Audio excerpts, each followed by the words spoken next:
ఈ భారతదేశంలో రాలిపోయిన ప్రతి పండుటాకు ఒక మందు అయిందండి.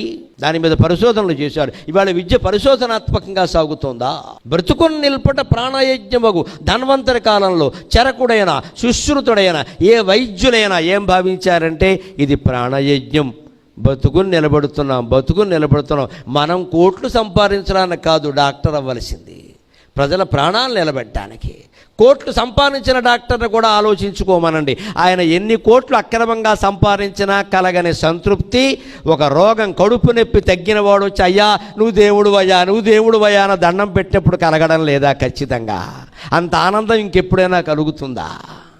అంటే మనం సంపాదించిన కోట్ల కంటే ఈ పేదవాడి కళ్ళల్లో బాష్పం చాలా గొప్పదని అర్థమైంది కదా. అప్పుడు అలా భావించారు. రోగుల సంతృప్తి, విద్యార్థుల సంతృప్తి ఇది ముఖ్యం అనుకున్నారు. ఇప్పుడు ఆ ధోరణి పోయింది. వాళ్ళు ఏమనుకుంటే నాకే నా డబ్బులు నాకు వచ్చే